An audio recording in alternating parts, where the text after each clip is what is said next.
Hi, I'm Daryl Urbanski, and welcome to the Best Business Podcast. My mission is to help create 200 new multi-millionaire business owners. How? You'll do better when you know better.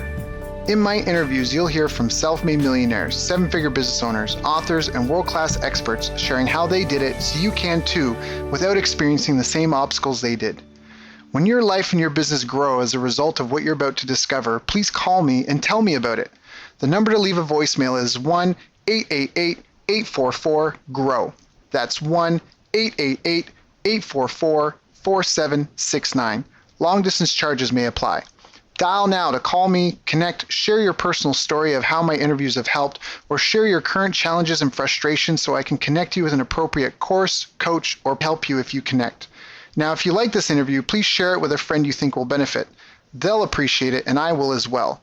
You can also connect with me on social media. Look for Daryl Urbanski, D-A-R-Y-L, Urban Ski, U-R-B-A-N-S-K-I, and add me so we can be friends. Now sit back, relax, and enjoy what I've prepared for you right here, right now. Hello everyone, thank you for joining us. My name is Daryl Urbanski, your host as always, and today we are joined by CEO of Sidekick, the messaging, payments, and marketplace ecosystem for individuals, businesses, educators, and influencers, Sean Weisbrot. Sean is a serial entrepreneur with experience in technology, nonprofits, education, and speaks Mandarin after living in China for nearly 10 years.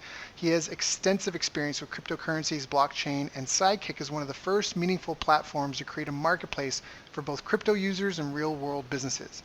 I've asked Sean to join us here today so we can all understand the future of this industry a little better. So Sean, thank you so much for joining us today. How are you doing, my friend? Thanks for having me. There we go. It's an honor, pleasure. So you've got an amazing story, and I also think that your experience in China is something that's really pertinent. It's really important.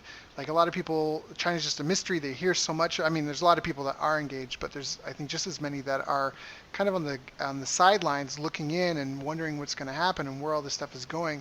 So I feel like you have a lot that you can share with us today to be really valuable. But before we dive into all that stuff, I want to ask about your background, because you're involved in business now and marketing and raising capital and all these things. So how did you even get started in business? Do you come from an entrepreneurial family, or how did you get bitten by the bug? So my dad's a dentist, and for my entire life, he's had his own business. When I was in high school, I worked in his business, kind of learning about the dental industry, helping out in the management side. Back in college, I would go home for the summers and work with him as well. But I was never really interested in having my own business. I graduated from University of Florida in 2008 with a degree in psychology. And as soon as I finished my degree, 2 months later, after receiving my diploma in the mail, I was on a plane to China. So I realized in China. Why China? So I actually wanted to go to Japan, but I found out about the JET program, which is a government-sponsored program for people to go and teach English in the public schools there.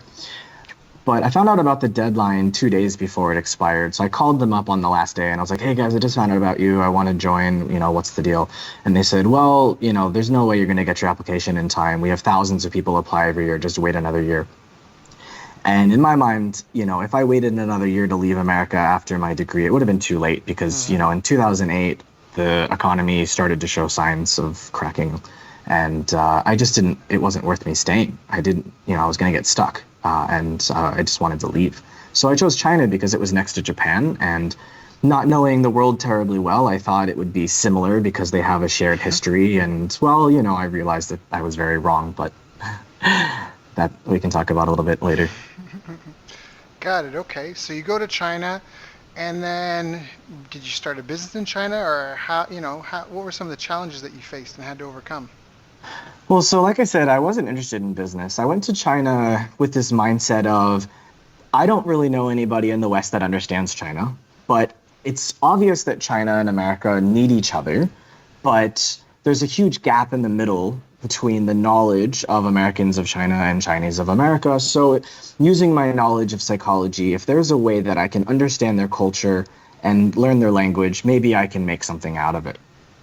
So I got a job as an English teacher because it was the easiest way to get, a way to go and live there. So while I was teaching English in the daytime, I was teaching myself Mandarin in the evenings. Got it. That's an incredibly valuable skill. Yes. So how did you dive into the business world? So while I was living in China, I started to observe how they did business, and I realized that they made a lot of decisions that just seemed strange to me. And I started to think about how I would do it if I were them, and how using that difference, how it could affect the bottom line of what they're doing. And I started to realize that I could probably do it better than them if I had the means to do so. And over the first few years of being in China, this idea of doing business and being an entrepreneur started to flourish in me from watching them. Okay. And then? So about 4 or 5 years into China, I got a little burnt out, and my dad had he ended up being injured from a fall, and he was out of work for about a year and a half, 2 years. So I went home to help him because he had fallen into depression, and just, he needed his son to go home and take care of him. And I learned that from the Chinese, actually, which is sometimes your family should be more important than you. So I decided to give up my life in China and go back and take care of him in the business and kind of get him back to a mental place that I felt comfortable leaving and going back to live my life. So I worked for him in his business for a year and a half while I was helping him personally to get back into the gym and to recover mentally and all that. And I went back to China and got a job in southern China as an HR manager for a school down there, for a private school. And then I ended up getting a concussion when I went home again a year later. I was applying for a new work visa for them. And I called up the boss and I said, hey, I got a concussion and I'm not feeling very good. And he was like, okay, you're fired. Whoa. So I realized I was about 25, 26 when this happened. And my first thought was, well, I'm never going to work for anybody else again because I can't rely or trust on anyone for my financial future. Right. No one can be trusted to secure my financial future except for myself. I already had 2.5 years of being a manager of a business, so I felt confident in trying. And during that time, I went back to China. I spent 6 months recovering, by myself in my house from my concussion. It was quite severe, and wrote a few books during that time. And then when I started to get back into society, I met this great guy from America who was planning this awesome speech event that was similar to the style of TED. And I thought it would be a great opportunity for me to help him to do it because I had no experience in event management, but I had a lot of energy and wanted to do something interesting. Okay. So I joined him, we did it, and it was called Idea Exchange. And with basically no budget whatsoever, no promotion, we ended up having 100 people come to our first event. Wow. Yeah, it was incredible. We got a room for 40, so people were standing up because we didn't have enough seats. It was just a fully packed house. And I decided to continue on with it. He had a full-time job and other obligations, so I ended up doing it full-time with a girl I had just met who became my girlfriend, and we started to focus on it. And within a few months, we had 700 people attending our events. We had over 10,000 followers from across China. We had people coming in from Hong Kong and Macau and Taiwan and Singapore to attend the events and to be speakers at the events. And we got attention from the local Shenzhen government, and they were giving us venues for free and media coverage. And personally, they gave me speaking opportunities in Mandarin and corporate training opportunities they paid me for and all sorts of things. So it was an incredible experience that just sprang up out of a desire to do something interesting. And that gave me a really large network that I didn't know how to work with, but I met this great guy who is from Israel who ended up mentoring me. He was also living in Shenzhen, and he taught me how to become a connector and how to utilize my network and utilize my value to leverage it to make money. And that was kind of my real start at being a proper entrepreneur. Now, can we talk about that a little bit? Because I think that's really interesting. I'm actually rereading for maybe the third, fourth time this fantastic book, Jeffrey Gitomer's Little Black Book of Connections, which is about how to be a connector and how to provide value. Can you talk about that a little bit? Because it sounds like that was a critical moment for you, the skill set that you learned. So for some of the people listening, it might be, share, what do you think was valuable at that? What was it that you didn't realize or didn't know how to do that you then learned to do that made the difference? a lot of people in society sell their time for money. And what he helped me to understand was that instead of selling my time for money, I should sell my value for money. And when you can understand your own worth and you understand your value, and then you understand what you're bringing to the person you're connecting with, and you can help them, then you can figure out what it's worth to them financially, and therefore what you can charge and what's sensible. And that took me from making $100 an hour as an English teacher to sometimes making 5-6 figure numbers in a single deal from a connection that I've made. So it's all about knowing who you want to connect with, what you're passionate about, what your relationships do. Who are the people you know? Where do they hang out? Who do they know? What do these people all need and want, and how you can help them? And I think that's the most important thing, is first understanding the value. So for example, there's a website called micromentor.com that I've been known to frequent, and I've met a few people there that were looking for a mentor. And the best example that I can give was a Mexican woman living in South Florida. And when I spent about 10 months in America last year, I met with her face to face. And when I met her, she was struggling to pay her rent. She had a business as a life coach, but she didn't really understand how to value herself. So she was charging like $50 an hour and things like that. After 6 months of meeting with her, she was closing $10,000, $20,000 deals, on her own. So it's just the power of understanding your value and being able to leverage it, is being able to charge more. Is there an exercise or anything you could recommend for people? Like, how do you know your value? Well, it depends on what industry you're in. For example, if you're dealing with manufacturing, right? If you're connecting a manufacturer with a buyer, is this buyer coming in and doing a $100 million deal? Are they doing a $1 million deal?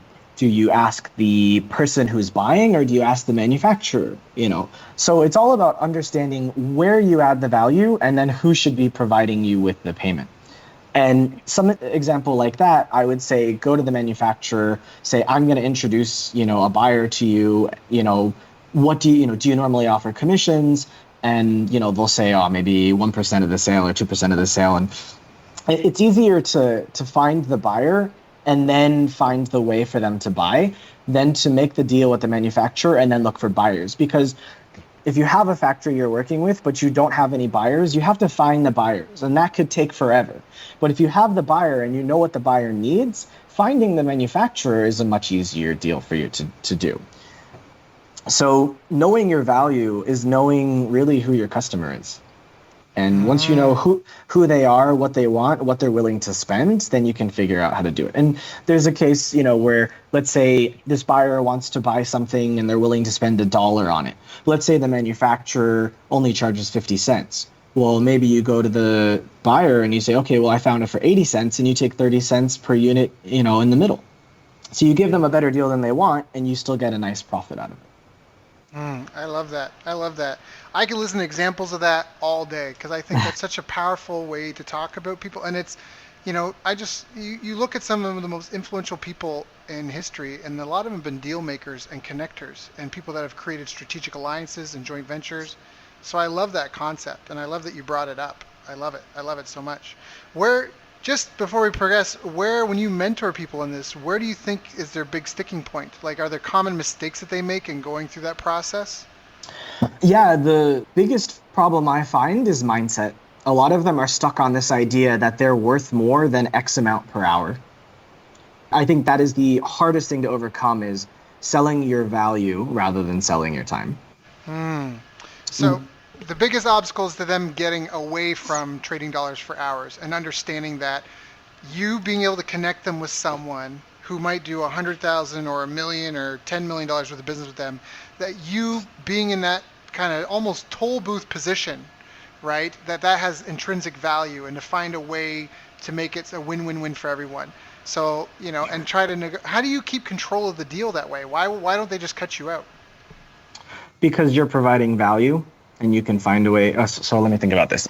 So for example, when I was working in the blockchain industry a few years ago, helping companies get listed on exchanges, if the company wanted to get listed on the exchange, they would talk to me and I would talk to the exchange. And that way, it was hard for them to cut me out. And a lot of my clients were Chinese who didn't speak English, and the exchanges were Western who couldn't speak Chinese. And my value was connecting the language barrier. Got it. Love it. Love it. Love it. Love it. And in order to secure my commission, I would tell the company the price of the listing plus my commission without telling them what my commission was, and then having them pay me 100% upfront so that I could secure the deal, and then I kept my commission and paid the exchange platform for their listing fee. And so they didn't know how much I was taking. So it was up to me to decide how much I wanted, and it was up to them to determine whether the price I was charging was valuable to them or not. That's fantastic. How much does it typically cost to get listed? Well, each platform is different and the market's changed significantly. But back when I was doing it, a listing could go from anywhere between $50,000 to $500,000. Got it. Got it. That's super cool. Sorry, someone's decided to wax the hallway outside my door, so I can hear it. yeah, I keep muting myself. Anyways, so it's fine. The show must go on. So all good. So the mindset's the part that people tend to struggle with the most, and the mindset is that they can create value through connecting people. I love that. I love that so much. What would you recommend to someone starting out and struggling? Like maybe what you said might sound intimidating. Like I don't know how to organize a deal worth $500,000. What would you recommend to someone just getting started? How do they get some practice with doing this?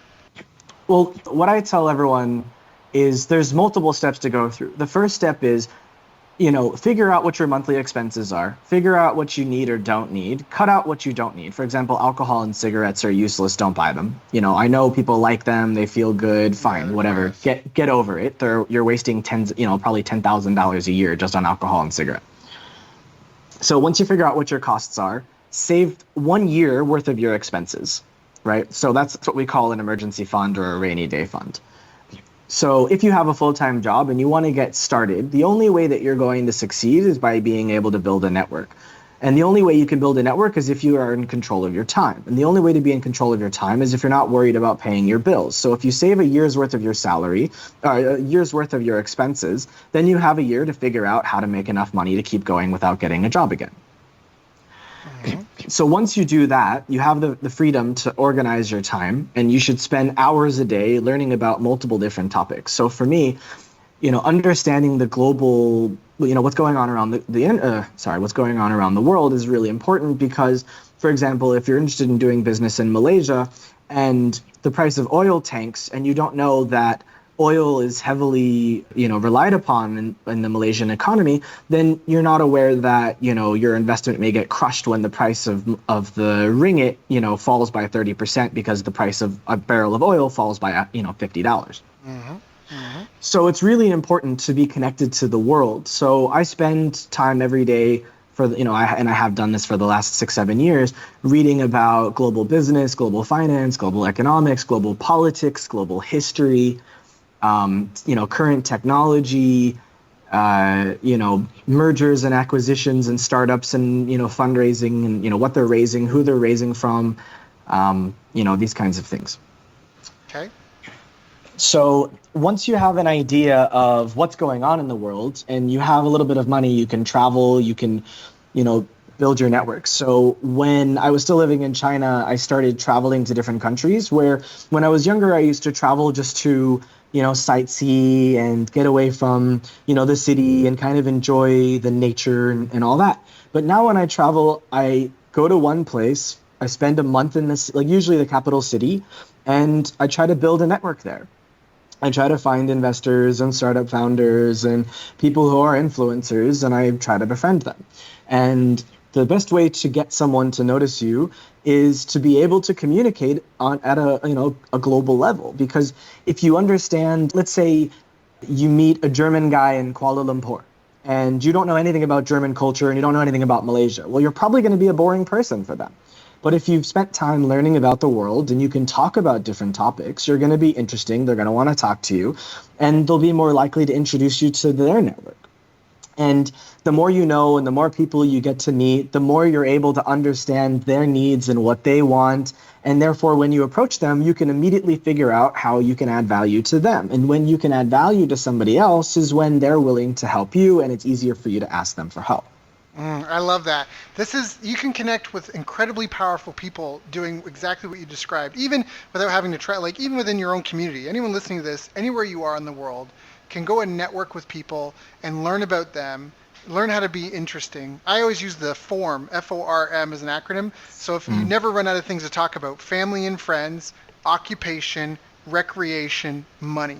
If you're ever trying to like talk and you don't know what to say, just start at the top. Family, friends. Oh, so where's your family? And you just kind of go through that. Oh, occupation, right? Recreation and money. I just can rotate through that all day. And you just ask open-ended questions. People love talking about themselves, right? True.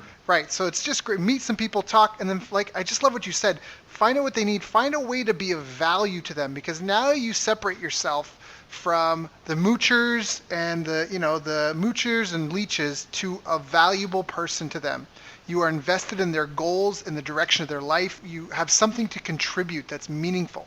And it could be it doesn't have to be super spectacular. That's actually one of the reasons why I started this podcast years ago, was just to be of value to people that I met and connected with. And I didn't know what else to do for them. I had skills, but I was busy. I had a full schedule.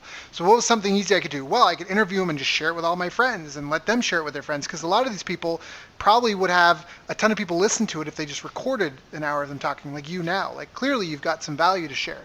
But when was the last time you sat down for an hour by yourself to record it, to share it with your followers? You haven't.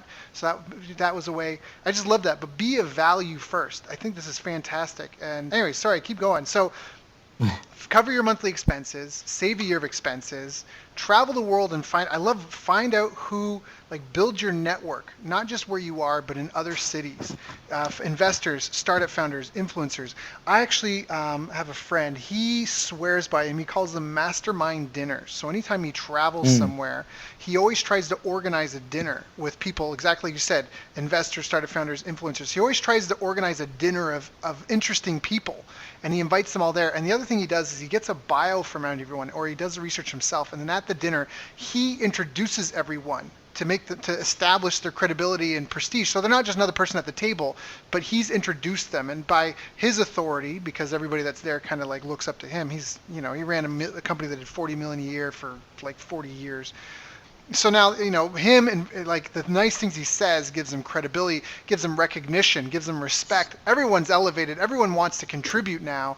You have these amazing conversations, and then at the end of it, he pays for everyone's meals. That's nice.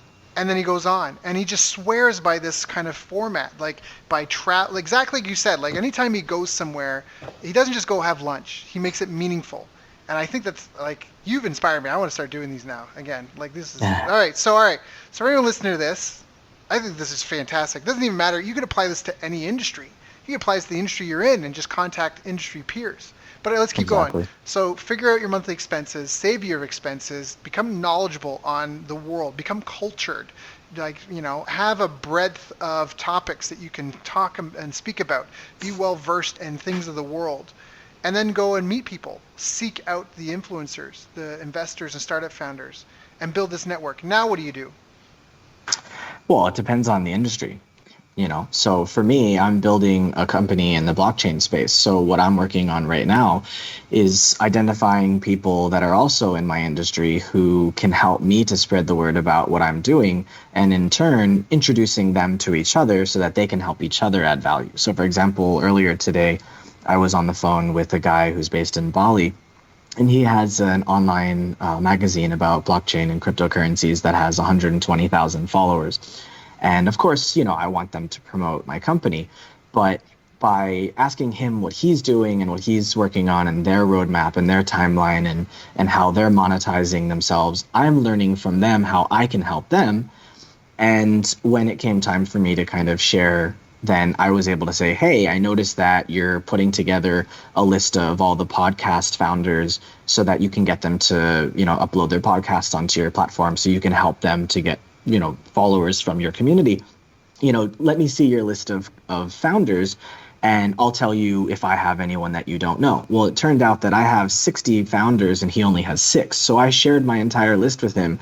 And in turn, he introduced me to a podcast founder that I can't reach who has 7 million downloads. So, you scratch my back, I scratch yours. I love this. I love it. This is what our species, our civilization is built on. Like commerce and marketplaces, exchanging value with other people. And it might seem like common knowledge, but it really isn't, especially in today's digital world as well. Like, people have become really isolated, and they live in these echo chambers where all their friends like and think and feel the same way they do, and they just kind of, it's almost like inbred, right? Like, especially with social media and stuff, it can be really easy to become secluded in your little bubble of the world and miss out on all the opportunity around you. I love this. I love this so much. So build a network and then do that. Now, I love how you mentioned and put the emphasis on needing time. You need like a year, because it's not as direct as knocking on doors and making an offer. And I knocked on 20 doors and I got this many sales or anything like that. It's more, correlation versus causation. Like causation. Oh, sorry. Correct me. Please do. The way that I look at it is, spend the first 6 months learning. And by 6 months, you should have an idea of what you want to do. And spend the next 6 months figuring out how to make enough money so that you don't go broke and have to get a job. I love that. Yeah. I love that. And, I had a mentor. I'm a writer downer, so I'm writing as I talk here. But then he always said, you always look for the road. Like, get to know a marketplace and look at the road. Look at the road of the marketplace and where are the potholes? Where are the speed bumps? Where's the friction? And then how can you fix that? So like you said, so if you go and you decide you want to be, like for you, blockchain and cryptocurrency. So you would go and just try to meet up and go to events and just network and socialize with people and get to know them. And as you talk to these people, you start finding out, oh, all these people are having this problem. All these people are having that problem. And suddenly idea springs in your head. And you can talk to these people. You can try to collect pre-orders from them. You can build a waiting list of people as proof that there's enough interest. People will spend money on that. And now you can form a business plan around that. And that is a fantastic way to grow a business. That is one of the best organic ways to grow a business versus the people that sit in a boardroom or sit alone and cackle like mad scientists, make this plan. Don't talk to anybody. Don't get any proof of. In fact, the guy that I mentioned before, his name was Brian Kurtz. One of the things that they used to do with this company that did like 10 to 100 million every year for 40 years is they used to call it the Q test. And they would basically write a summary of what they were going to do. They would mail it out, because this is a big direct mail company. They would mail it out to a sample list. And at the end, it simply would say, would you buy this? Yes or no? And I think they attached something, like they attached $1 or something to the top or whatever. And it was kind of like an exchange, like, hey, here's $5. Will you please take the survey and send it back? Like, hey, we prepaid the postage and you for your time. And they were willing to do that because they would only send out to like 1,000 people or something. And this is a big company. But they did that. And then they almost said that the results were almost identical. This Q test. They always did a Q test before they rolled out a new product or service, because it was like they would just ask a bunch of their target market. They would describe it. They would give them incentive for giving them an answer. They would describe it and just, is this something you would buy? Yes or no? And when they got the yes, then they would go and they'd figure out what to price it at and all that. And then they do the promotional launch, that Q test. So the best thing about it is if someone says yes, then you already know who you're going to sell it to. Right. You've got a waiting list of people to then message, hey, you said that you'd be interested in this. Here you go. It's live. Here's what it is. Here's what we added. Here's what you didn't know. Here's the bonus if you buy now. All of a sudden, you've got this fantastic spot to launch a business to and proof of concept. And I know that you're a fan of minimum viable products. And that's because no product is really perfect until you put it in the hands of hundreds of people that will use it. And so it's just important to get the basic thing out there, send it to people and go, how do you want me to make this better for you? Well, I have to be honest, my product isn't exactly a minimum viable product. The problem for us building a messaging, payments, and marketplace platform is that you have Telegram, you have WhatsApp, you have Messenger, you have WeChat, Line, Kakao, Viber. There's a bunch of options for messaging. And people are lazy. They don't really like change. So the only way that we felt we could successfully launch our product is if we offered more than what these other companies were offering already from the day that we launch. So we've put a lot more effort into the design and the UI UX, the user interface and the user experience, as well as offering deep features so that people have a reason to go and try it and stay. Because if you launch too soon and people don't like it, there's a good chance they're not going to stay and you'll never get them back. And so I know that Silicon Valley preaches, if you're not embarrassed by your first product, you've launched too late. But I believe very specifically in our situation, because there's so many well-established competitors, even though we feel like we're doing it better than them, the only way for me as a founder to feel secure in the launch is having something that's at least as good as theirs, if not better, on day one. So we can't really call it a minimum viable product. It's more like a minimum desirable product. Right. And so for those that are, yesterday I was talking with Sean, and the way that I described it, I guess best, is kind of like, what was it, WeChat, but for cryptocurrencies and for business owners, because you can send and receive payments through it. Almost like, I know a lot of people, they run membership programs using Facebook groups.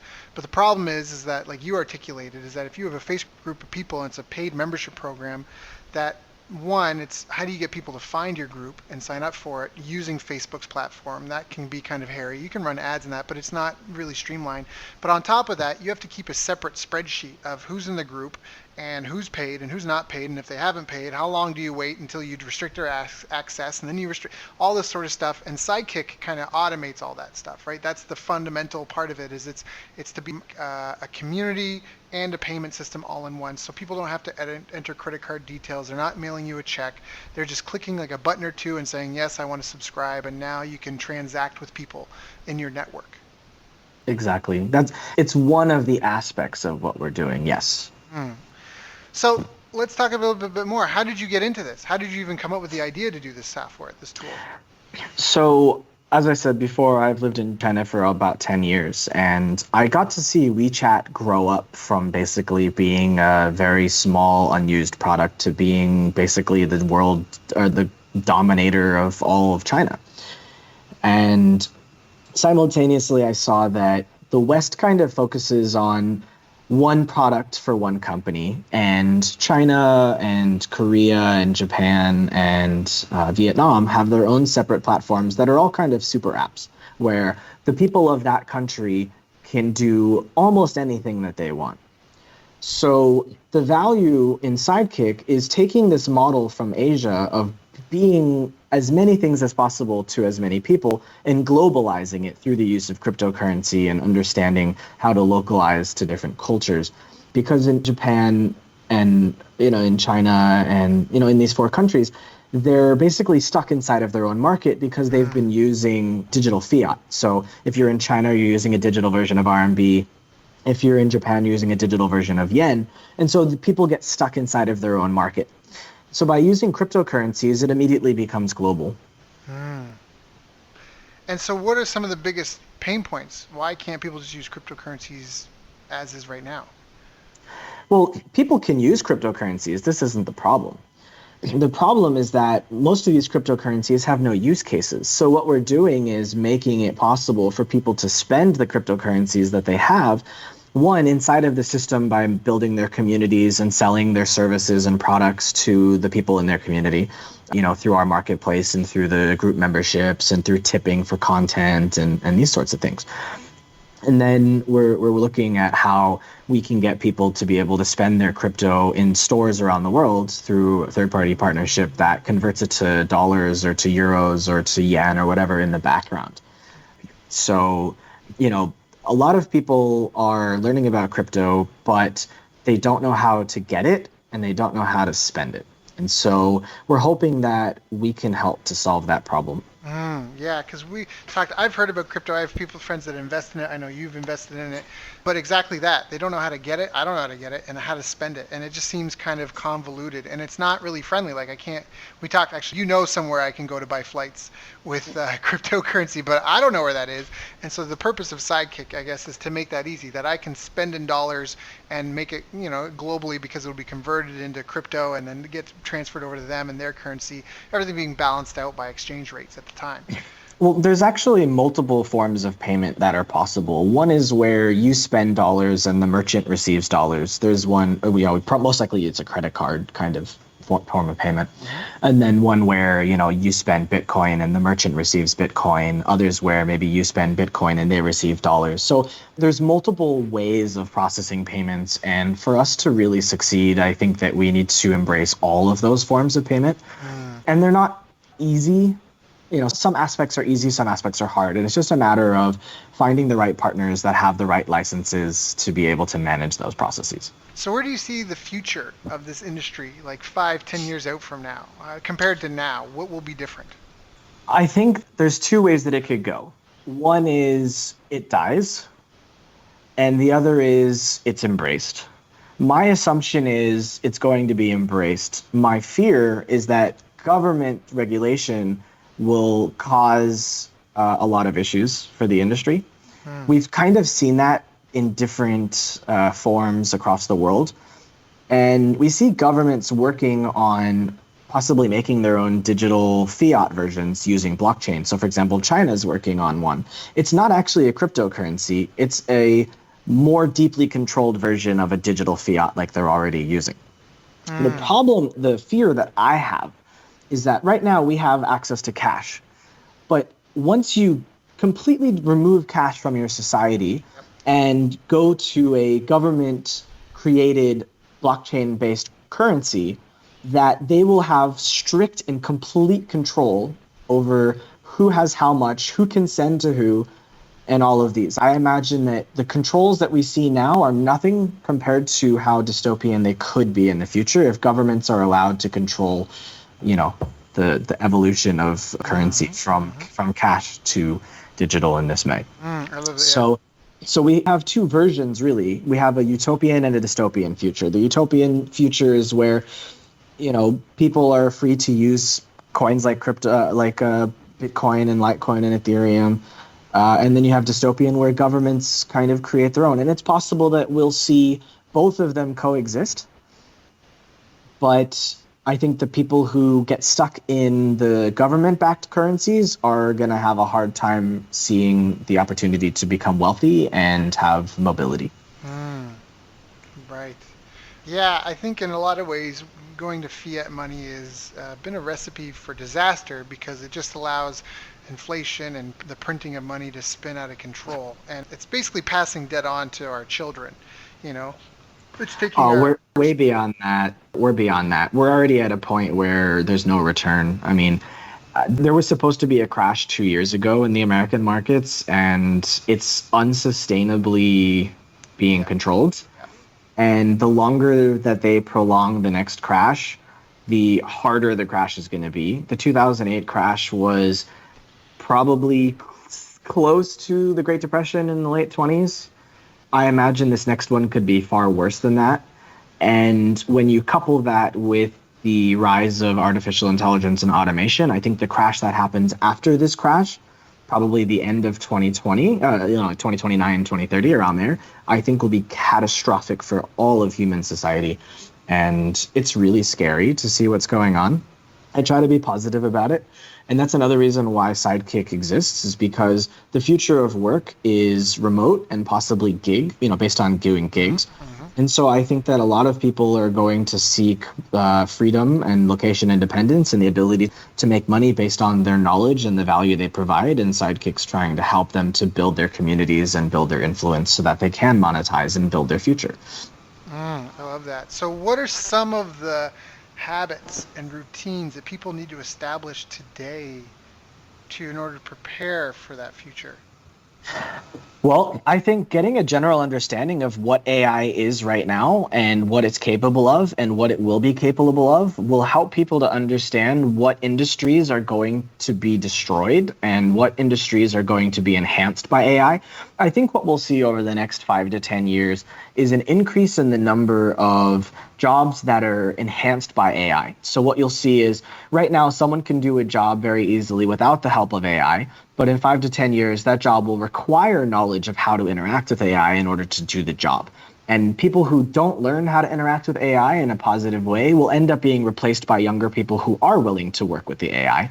And I think probably 10 to 20 years from now, you'll probably see those AIs being good enough to completely remove most human jobs. So possibly up to 50% of all human jobs around the world are capable of being replaced in 20 years by AI at 100%. Yeah. So how do you protect yourself? Build a business, build your net worth, and figure out how to ride it out. I really don't see another way. I've been trying to work out how else to do it, but I feel like what's going to happen is, so if you look at this longer timeline of 10 to 20 years, when you have the next massive crash or two crashes from now in the financial markets, at some point, the fiat system is going to collapse. And when it collapses, all of the sovereign debt and all of the power that federal reserves around the world and banks and governments have will basically evaporate. And it's possible at that time we could have another war. It's possible that corporations that have access to plenty of cash will end up taking the responsibility for what governments did before. And try imagining Google being in control of the US. Doesn't sound like a good idea, does it? No, it doesn't. Especially since they've recently had some whistleblowers call on them that they actually are curating search results despite their fact to do no evil. Their intent to do no evil by curating results is turned out to be evil in and of itself. Well, Google actually removed that "don't be evil" from their charter a few years ago. Yeah. And they were actually just caught a few days ago. There was some bug in the calendar system that exposed information of 1.5 billion users. Wow. Absolute power corrupts absolutely, even if it's unintentional.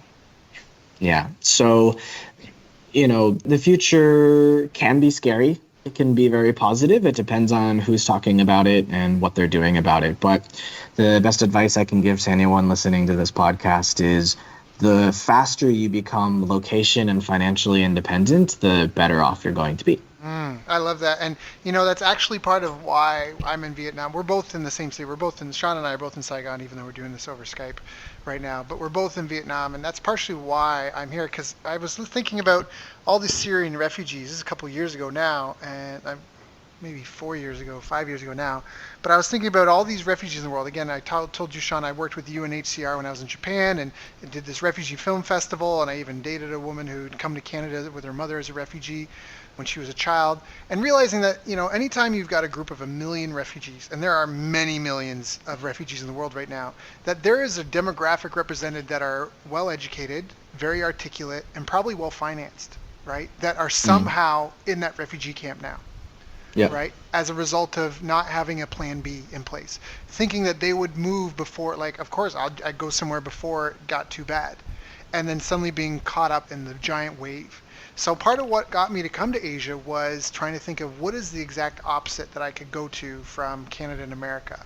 Well, the Philippines, Canada is cold climate, Philippines is tropical, Canada's first world, Philippines third world, and that's partially what took me to the Philippines in the beginning, was to have a plan B set up before we needed a plan B, and that's again part of why we're in Vietnam.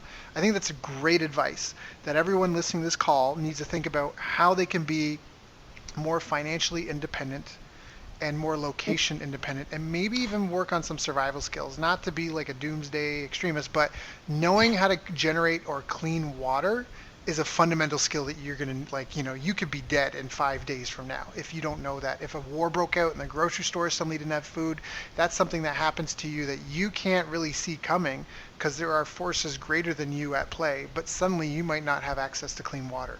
So what do? That's a skill that I think everybody needs to learn. You can survive without food for a while, but you won't survive long without water. I think that's advice. I don't want to be an alarmist, but I sadly think that you're on point there. There used to be this idea that people who focused on learning survival skills were crazy, but the reality is these were skills that humans had for hundreds of thousands, if not millions of years. Yep. So it's only in the last 100 years that we started forgetting these things because we became so comfortable by life in the city. Yep. So I wouldn't call it a survival skill or a prepper skill. I think it's just something that humans should know. They should know how to make a fire. They should know how to, identify which plants and, berries they find and things, what's safe and what's not safe, what's going to kill you, what's not going to kill you. I think it should be something that everybody knows how to do, not because it's crazy, but because it's a fundamental human skill. We shouldn't lose those skills. Yeah. In fact, my girlfriend and I have remarked a couple of times, we're in D2 in this really green area of Saigon, of Ho Chi Minh City. Yeah. And in the mornings when we walk, we go outside, we do our tai chi and walk our dog and all that. We've been seeing people basically doing like their grocery shopping. Like there's like 10 people out there collecting just huge amounts of some sort of green, like leafy, almost spinach-looking vegetable. And I was just so I'm like, I want to get in on this. Like, it's not like I'm going to save a ton of money, but I'm like, I was just so impressed. And, and that makes sense because Vietnam, they had famine here for years. A lot of people starved to death in this country, before, during, and after the war. And so it was just fantastic to see that. And that's something a lot of people don't appreciate. If I left you in the woods, Joe Rogan says, I love this because it helps understand how dependent we are on the infrastructure and the systems and other people and how lost we would be if we had to survive on our own all of a sudden. It's like, how long, if I left you alone in the woods, how long till you could come back with a working cell phone? That you built yourself, that you like, you know what I mean? Like most of us don't realize how incompetent we are, right? Like it's the reality. It's a real reality. Most people can barely climb a flight of stairs. If you lived on the 20th floor, you couldn't climb that 20th floor. Well, what happens now? The elevator's down, right? Like power's out, war's in the city. You got to go to your apartment and haul your valuables out, maybe do a couple of trips. What are you going to do? Most people have no clue how vulnerable they actually are in the world. So my favorite quote is, just because you're paranoid doesn't mean they're not coming to get you. Like it's right. I would say the best thing for that situation, I have an American friend who's based in China for about 12 years now, and what he does is he has a bug out bag. So basically he has a small bag with his passport, like $1,000 or something, and a few things that are extremely important to him, that if he needs to get out of China immediately, he can grab the bag, cross the border in 30 minutes, and that's it. He's done, he's out, he's safe. Yeah. Some people have boats anchored on, the harbor waiting to go. Everybody has their own means. Some people who are quite wealthy have purchased bunkers in the middle of the United States, and they're ready with a helicopter, from their home to fly to that and escape whatever's going on. I think it's sad to say, but it's becoming quite common that people are trying to prepare for something that hope will never come, but they're not crazy for thinking about it. Right. Well, it's just common, like hope for the best, but plan for the worst and hope for the best. I mean, that's really all you can do. Like walk softly and carry a big stick is the martial arts saying. Walk softly so you don't, but carry that big fucking stick because you don't know what you're going to, you don't know when you're going to need it, or how you're going to need it or what you're going to need it. So I think that it's the concept of personal responsibility and accountability. And I think that's something that I really miss in the Western world is there's so much like, you didn't call me by my proper pronoun, like all this stuff, like they're trying to change the world to be more accommodating for them. I totally get that and I understand that and there's a lot at play, but it's just really tough to change the world, whereas you can change yourself really quickly. It's like they say, like Confucius used to write about the superior person all the time. It's like just as a carpenter fashions the wood how he wants it and a master blacksmith fashions metal, the superior person fashions themselves to fit the situation instead of trying to force a situation to fit them. It's kind of like a path of least resistance type thing. And it's that concept of, like, I remember when I was in Africa, they had these, I think they're called matatus, like the little taxis that take you around, right? It's like a minivan. They didn't have public transportation. And I remember there were times I get out and they didn't even stop. Like, I'm like, I have to jump from a moving vehicle. And now it's not going fast, but it's still moving, And I'm like, I think of like the buses in my hometown that would stop and they had like hydraulics. So it would like lower so you don't trip stepping onto it. And it's like that whole, it's the story of like the guy that goes to rob the house, falls off the roof and sues the homeowner and wins. Like, what the heck is that? Like, and you can't, that personal accountability, personal responsibility is so important. I'm glad that you brought that up. And that's why the future of the world is, selling your value. Yeah, way to bring because that back. If you're personally responsible for yourself and those around you and what you provide is valuable to others, then you're priceless. Yep. Yeah. And your time as well. Think about the person who prepared for that war, right? Everybody thinks they're crazy now, But on the day that war comes, they're all going to be calling that person. Yep. In fact, actually, when I lived in Japan, they have this thing called key money. And the key money, I don't know why it's called key money, but it was from wartime where basically to keep your family safe, you'd have to move to an area that had like some samurai and a shogun, someone that would protect your family, someone that had built walls and you could live inside those walls and you could Cool. have your family, right? And that you paid the key money was a gift to them for protection. So when you move in, and that still stayed, even in modern day Tokyo, when you move in, you have gift money to the landlord for giving you a safe place to live. And that's Sounds like the mafia. right, but that's what governments are supposed to do. Government's just a big mafia and gang anyways, right? Like they just always come back with a bigger gun. Like in your country, that's the biggest gun they have, and that's what it means to be a superpower. And that means you impose your will on the rest of the world because you've got the biggest guns type thing. And that's kind of what you talk about. Like it's that people forget. Like it's just really important. And I mean, no amount of watching, whatever your show is on TV is going to save you in these events. I love this. You actually want to read this quote if you just give me a second to look it up, because I've got something that I try to read every day, because a lot of what we talked about today, critically important, and some people might say they don't have the time for it or it's not aligned with this, but a lot of this is, I think, finding out how to be remote based, how to be financially independent. And like you said, work on basic skills, like you talked about, like educating yourself, becoming savvy in the ways of the world, building your network. These are things that are assets for your being in your life. And for people that don't say they don't have enough time, you just need to manage your time better. Is it okay if I read this poem? This is like my favorite poem about time. Sure, go for it. All right. I always mess up the word aristocracy, but I don't know why. So, time is the inexplicable raw material of everything.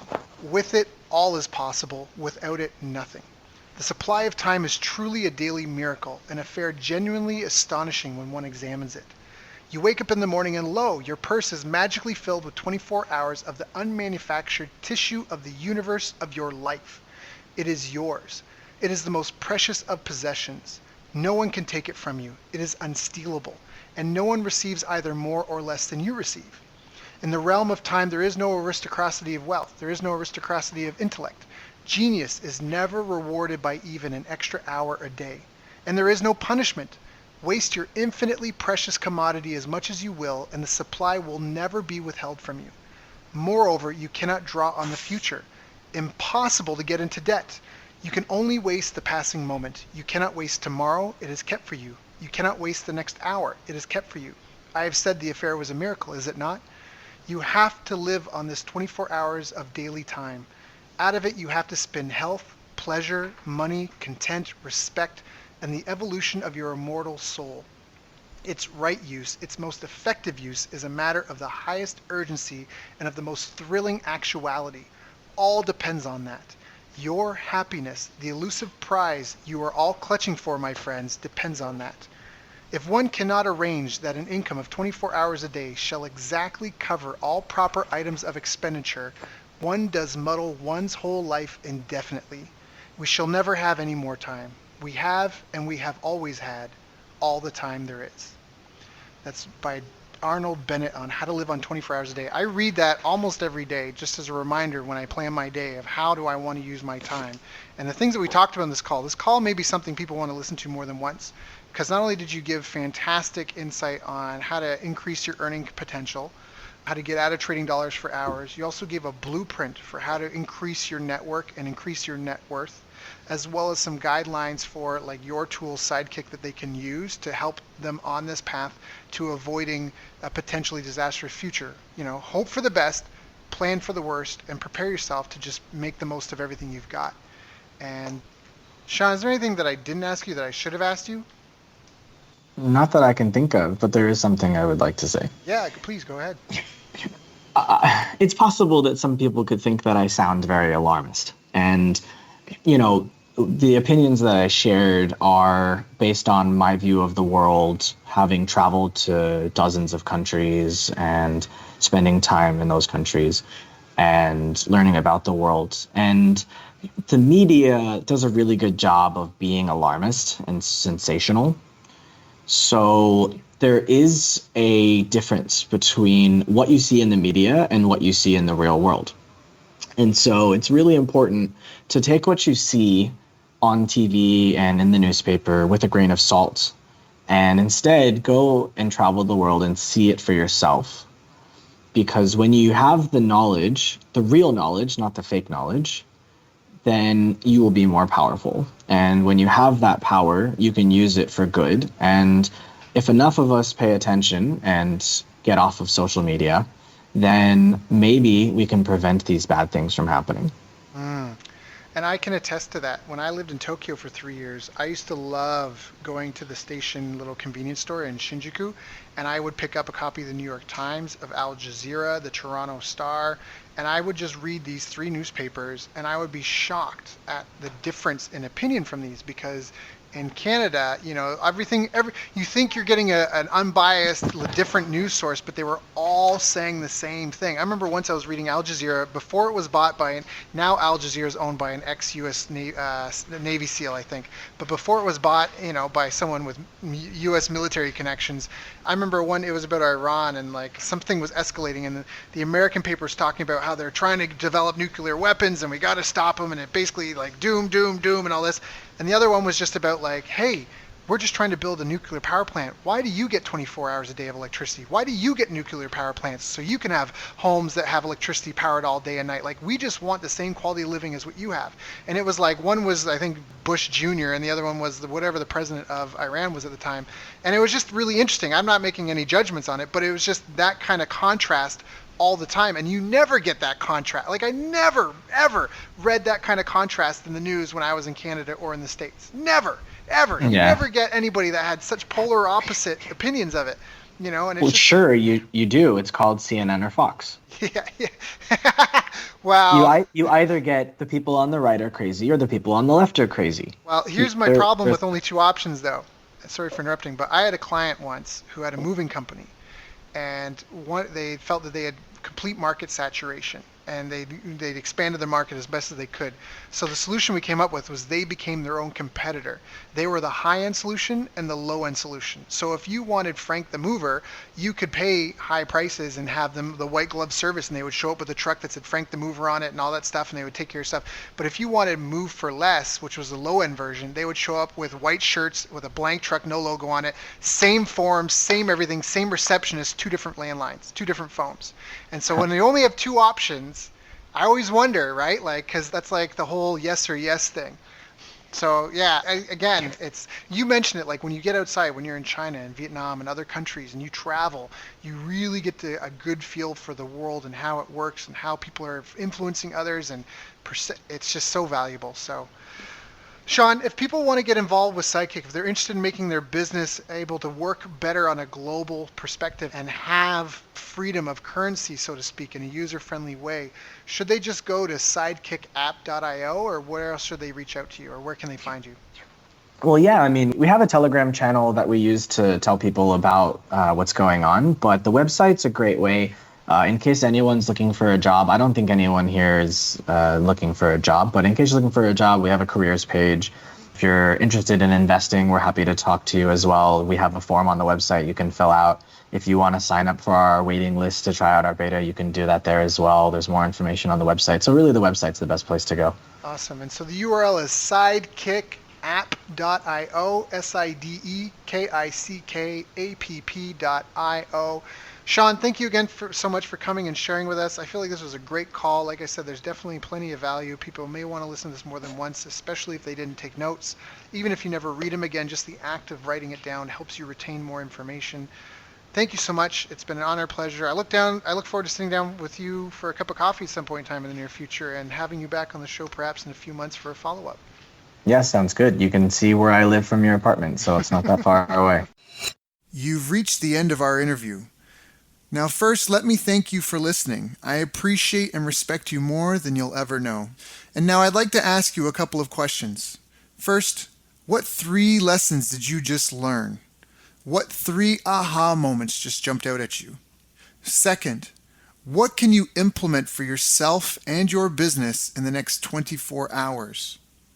Third, what can you give to someone else to help you with, or give to them to just do it for you? Whatever it is, remember, taking action is the secret sauce to results. Now, if you think this interview would be helpful for a friend, please give them a link to it. It'll help them and it'll help me too. I'd also like to invite you to help me find out more about the challenges you're facing, your dreams, your goals, and how I can help you overcome what's holding you back. We both do better when we know better, and your success is my success. So please reach out and interact. You can visit our website, bestbusinesscoach.ca for Canada or California, where I'm from and where I'm living. You're welcome to also try out one of our paid programs. You can find us on YouTube, Facebook, and pretty much every other social media channel you can think of. You should also subscribe to the podcast, and if you're enjoying them, please leave us a nice review. It really helps. That's all for now. Once again, thank you. Take care of yourself, and remember, the world needs the best business you can build. And I believe in you.